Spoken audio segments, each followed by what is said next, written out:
Prelims 2025 में आपके सामने आरटीजीएस और एनईएफटी से संबंधित 3 स्टेटमेंट दिए गए थे और बताना था कौन सा करेक्ट है।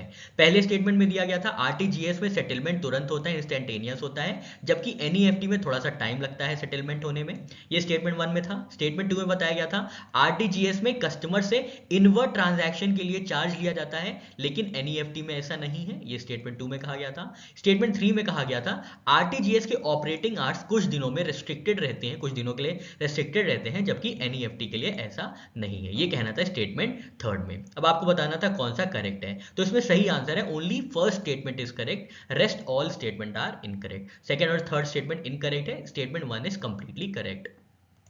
स्टेटमेंट 1 की बात करें तो बिल्कुल करेक्ट है, क्योंकि आरटीजीएस का फुल फॉर्म होता है रियल टाइम ग्रॉस सेटलमेंट, मतलब रियल टाइम में ही सारे सेटलमेंट्स हो जाते हैं which are instantaneous and final. NEFT की बात करें तो ये काम करते हैं हाफ आवर्ली बैचेस में, हर आधे आधे घंटे पे बैचेस भेजे जाते हैं, जिसकी वजह से ये नियर रियल टाइम में होते हैं, ना कि रियल टाइम में। दिसंबर 2019 से एनईएफटी को अवेलेबल कर दिया गया है 24/7 365 डेज। तो स्टेटमेंट 1 बिल्कुल करेक्ट है।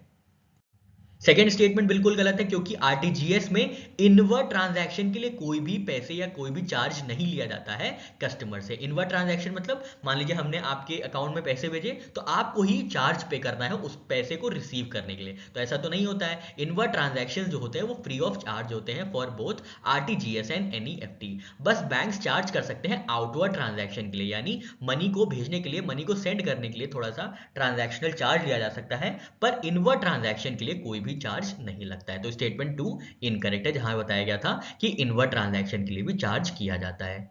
स्टेटमेंट 3 की बात करें तो ये बिल्कुल गलत है, क्योंकि आरटीजीएस और एनईएफटी दोनों ही 24/7 365 डेज ऑपरेशनल रहते हैं, कोई भी रिस्ट्रिक्शन नहीं होती है इनमें। तो स्टेटमेंट 3 गलत हो जाता है।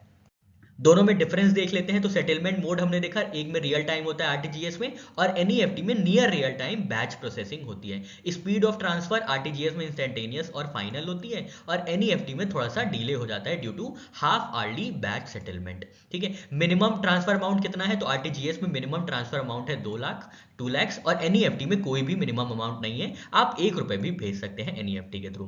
मैक्सिमम लिमिट, दोनों में ही कोई मैक्सिमम लिमिट नहीं है। ट्रांजैक्शंस के नेचर क्या होते हैं, तो आरटीजीएस में generally large value high priority transactions किए जाते हैं, जबकि जो एनईएफटी है वहां पे रिटेल और रूटीन ट्रांजैक्शंस कैरी आउट किए जाते हैं। इनवर्ट ट्रांजैक्शन दोनों में ही फ्री है।